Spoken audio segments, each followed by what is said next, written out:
Assalamualaikum warahmatullahi wabarakatuh.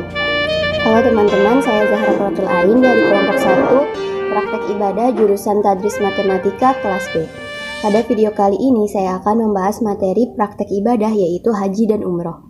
Nah, pengertian haji secara bahasa adalah menyengaja atau menuju. Sedangkan pengertian haji menurut istilah adalah menyengaja pergi ke tanah suci Mekah untuk beribadah, menjalankan tawaf, sa'i, serta wukuf di Arafah, maupun menjalankan seluruh ketentuan-ketentuan ibadah haji pada waktu yang telah ditentukan serta dilakukan dengan tertib. Sedangkan umroh sendiri dalam syariat Islam berarti berkunjung ke Baitullah atau Masjidil Haram yang bertujuan untuk mendekatkan diri kepada Allah Subhanahu wa Ta'ala dengan memenuhi seluruh syaratnya dengan waktu tak ditentukan seperti pada ibadah haji. Haji merupakan rukun Islam yang kelima dan hukumnya wajib dilaksanakan bagi seluruh umat Islam yang memenuhi syarat wajib untuk melaksanakannya. Kewajiban melaksanakan haji bagi yang mampu ini didasarkan pada firman Allah Subhanahu wa Ta'ala pada Quran Surat Al-Imran ayat 98. Dan bagi Allah Subhanahu wa Ta'ala wajib bagi manusia untuk melaksanakan haji ke Baitullah. Nah, bagi mereka yang mengingkari atau menghindari haji padahal mampu dan memenuhi syarat, maka ia termasuk kaum yang berdosa. Sementara itu, hukum ibadah umroh masih menjadi perdebatan di antara para ulama. Dari ayat Quran Surat Al-Baqarah ayat 196, umat Islam diperintahkan untuk menyempurnakan ibadah haji dan umroh untuk Allah.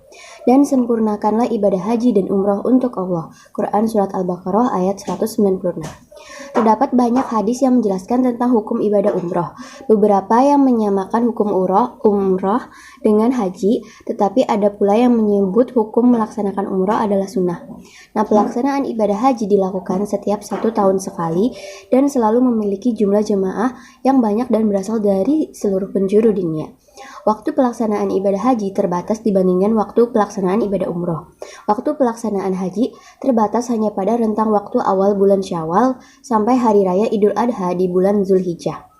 Nah, sementara ibadah umroh bisa dilaksanakan kapan saja tanpa ada batasan rentang waktunya kecuali pada hari tertentu seperti hari Arafah pada 10 Zulhijjah dan hari-hari tasyrik tanggal 11, 12, 13 Zulhijjah. Adapun rukun dalam ibadah haji dan umroh bersifat batal bila tidak dilakukan dan tidak bisa diganti dengan denda.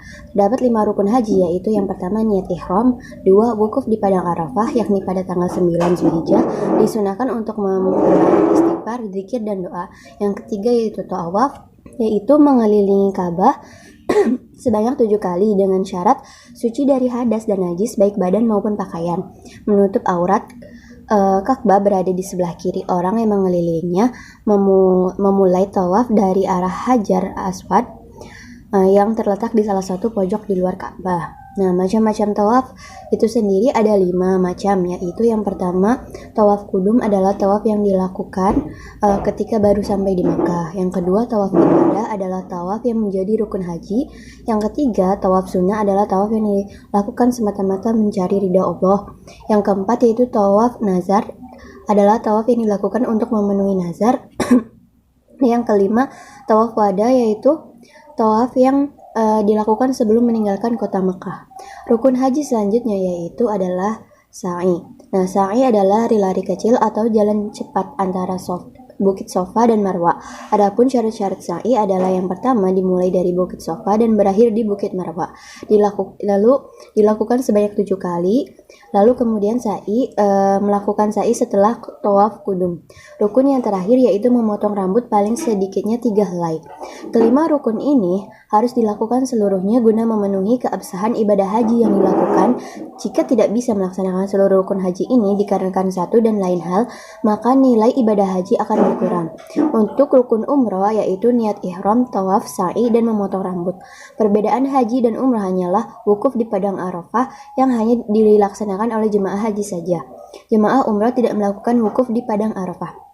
Nah, pada haji dan umroh, jemaah wajib menjalankan serangkaian ritual manasik yang apabila ditinggalkan tidak membatalkan ibadah, namun wajib diganti dengan denda. Berikut beberapa wajib haji. Yang pertama yaitu ihram dari miqat. Yang kedua bermalam di Musdalifah. yaitu dilakukan sesudah wukuf di Arafah, sesudah terbenamnya matahari pada tanggal 9 Dzulhijjah. Yang ketiga, melempar jumroh Aqobah. Pada tanggal 10 Dzulhijjah di Mina dilaksanakannya melempar jumroh sebanyak 7 butir kerikil sebanyak 7 kali lemparan. Waktu paling utama untuk melempar jumroh ini yaitu waktu duha. Yang keempat yaitu melempar jumroh ula, wusto, dan Aqobah.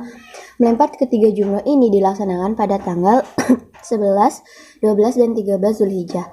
Diutamakan sesudahnya tergelincirnya matahari. Yang kelima yaitu bermalam di Mina pada tanggal 11 sampai 1 Dzulhijjah. Inilah yang diwajibkan bermalam di Mina. Nah, yang keenam yaitu tawaf wada. Nah, sama dengan tawaf sebelumnya, tawaf wada dilakukan di saat akan meninggalkan Baitullah Mekah. Sedangkan kewajiban umroh hanya 2, yaitu niat dari mikot dan menjauhi larangan-larangan ihram. Jumlah kewajiban yang lebih sedikit ini membuat pelaksanaan ibadah umroh menjadi lebih cepat selesai dibanding ibadah haji.